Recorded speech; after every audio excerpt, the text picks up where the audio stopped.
Welcome to Guns, Guns, Gear, and Guns with Gary Gunderson. I am Gary Gunderson. The director of the ATF, Dettelbach, appeared before the House Judiciary Committee, and oh boy, was it a bunch of bureaucratic nonsense. And I hate to give him any credit, but Dettelbach is a slimy bureaucrat in top form. I don't think he gave a simple answer to anyone, even people on his side, gushing about how great the ATF is.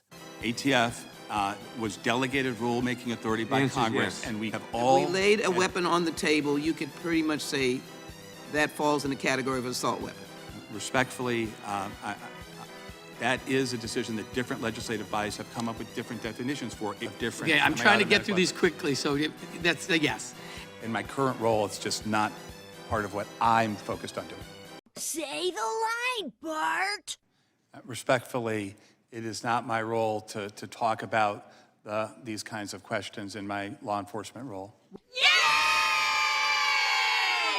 Even while doing his very best to say nothing, he still managed to be incorrect. Shouldered, I believe that Congress determined that when weapons could be shouldered and also concealed, that they were unusually dangerous. Okay. This contradicts everything else he says. It is not how it is fired. Supposedly, it is the configuration of the firearm itself that is dangerous, and Congress did not, in fact, find them unusually dangerous to shoulder. Even if you support the NFA, it is ridiculous to suggest the position with which you fire the weapon has any impact on its legality. The National Firearms Act regulated short-barreled rifles because it wanted to close a potential loophole from a looming handgun ban. When that gun ban failed, the provision covering this loophole still entered into law. It is regulated because of an oversight by politicians in the 30s. The big contention lately, of course, is the stabilizing brace rule, which will turn millions into felons at the end of May if they do not follow this new rule. A rule coming after millions of braces were legally sold after letters of blessing from the ATF.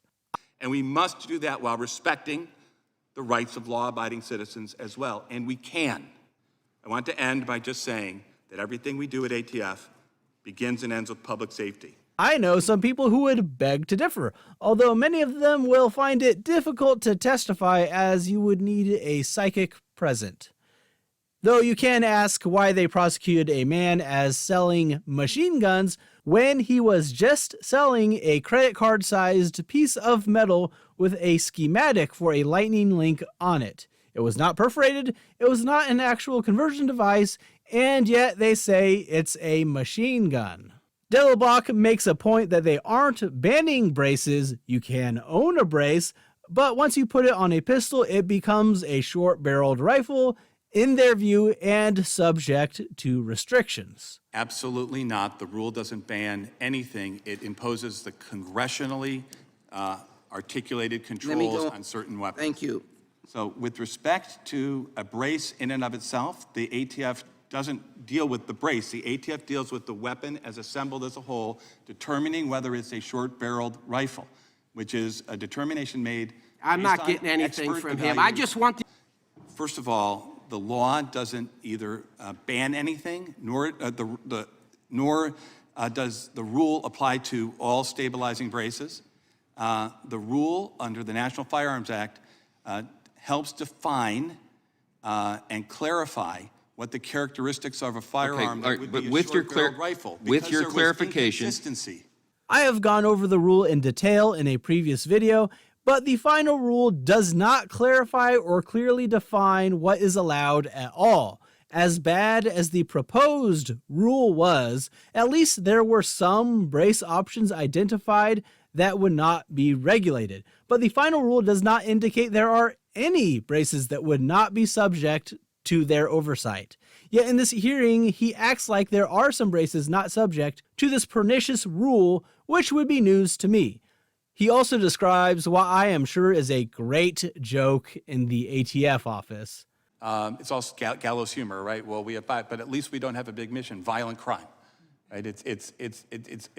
Well, I'd say don't quit your day job, but I really want you to.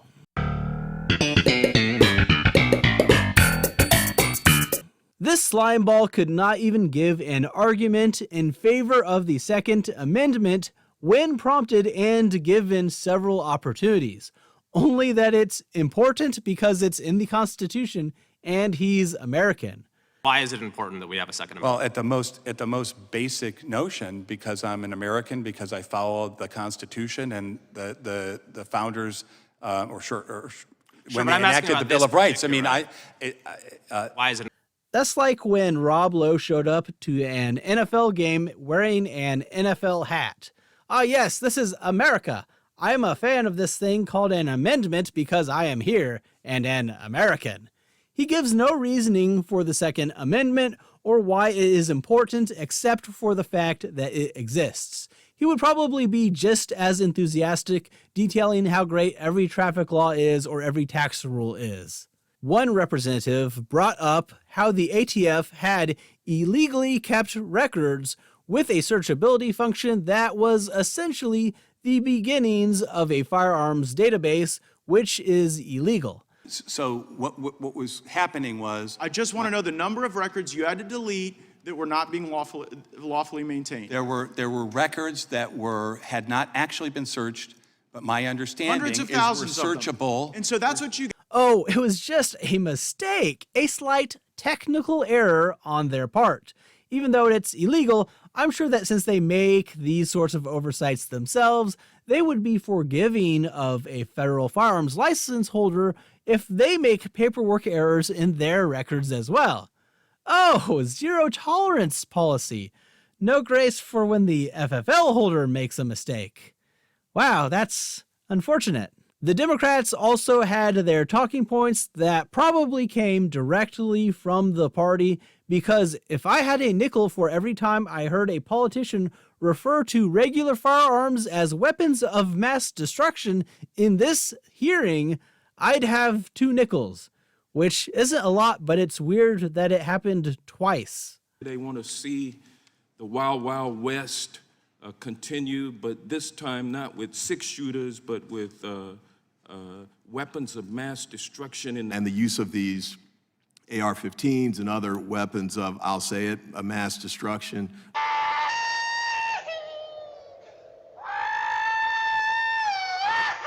They also continued to throw around bogus statistics. How gun violence has become the leading cause of death of children in America. And firearm-related incidents are the leading cause of death for children and for teenagers in the United States. So this is something you've probably heard a lot lately from politicians and members of the media, but it is lying with statistics. They usually say firearms are the leading cause of death for children. But what do you picture when you hear the word children? Usually 0 until they turn 18. But these statistics cover 1 to 19.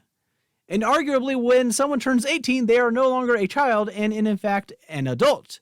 So if you take away the 2 years of adulthood that they include in this statistic, or start from birth and not 1 year old, firearms are not the leading cause of death for children. We just heard the chairman excoriate the ATF by saying it adopted this rule on gun braces without congressional action, without the Senate, the House, and the President signing it. Well, that's the function of any executive agency entrusted by Congress with making rules. The original purpose of federal agencies was to enforce the law as passed by Congress, not change it.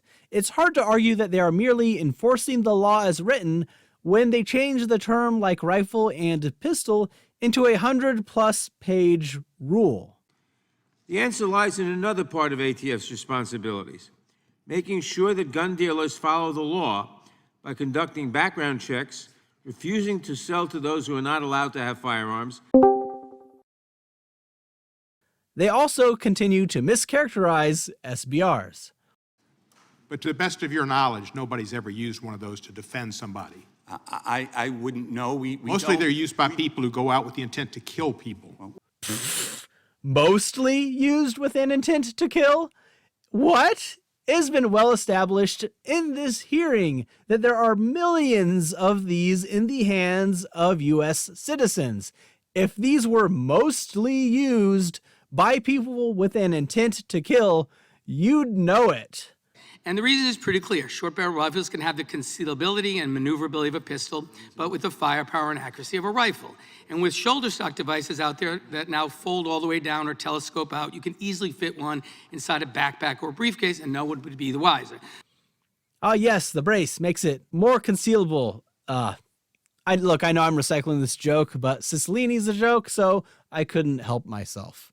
So, Director, the ATF issued a rule on so-called stabilizing braces recently because it was clear that many of the items being manufactured and sold as stabilizing braces were really just being used to try to get around the National Firearms Act. Isn't that correct? Except that the ATF had said it was okay, and then it said it was okay as long as you didn't shoulder it, but then said you could shoulder it, and now they want to pretend that it was always really an SBR all along. They just weren't enforcing it for some reason. What they call a piece of plastic that makes shootings deadlier, more targeted. Yes, because someone willing to commit murder would not dare violate the NFA. I mean, that's an additional felony charge. They also keep bringing up the point that students do not like practicing mass shooter drills. They're drilling. Every day in America, kids are going through traumatizing mass shooter drills. They're tired of training for active shooter drills, and I'm a grandmother of 4. I'm very upset to think any day of the week my granddaughter, 11 years old, is doing active shooter drills. Look, even if they passed every piece of gun control legislation they want, it would still be a bad idea to stop conducting mass shooter drills. Because no matter what, mass shooters will continue to exist as a threat, so implying they could stop mass shooter drills, or should, if they ban assault weapons or regulate pistol braces, is ridiculous and short-sighted. Even if someone didn't have a gun, a violent intruder could still attack, so students should be trained on how to deal with them, just like you would a fire drill, tornado drill, or presidential visit drill. When I met with the students this week, it was one of my worst meetings with them. You know what they didn't mention to me? Regulation of stabilizer braces. Well, yeah, they can't own pistols yet, so they wouldn't need stabilizing braces. Come on, lady. That's years away from being a possibility for them. We will get this done. It's just a question of when and how many lives will it take in the meantime. Yeah, that sounds like a threat. I think every American citizen is a mom's demand, is a dad's demand, is a student's demand. My constituents are talking to me and demanding that we do better. I demand you stop speaking nonsense and trying to infringe on my natural rights, but it seems we can't all be happy, can we? Anyways, that's all for today. It was only about a 3.5 hour long hearing, so shorter than some of the others I've watched. If you liked this video, I have other similar videos on the channel that you can check out. Idiot politicians are always good for a laugh or a cry if you were to take it seriously and how they impact your rights and life. Please be sure to support the channel by liking the video, commenting, sharing, and subscribing to the channel. I do have a Patreon and one lonely patron sitting there all by himself. So if anyone wants to keep him company, consider supporting me there as well. Thanks for watching.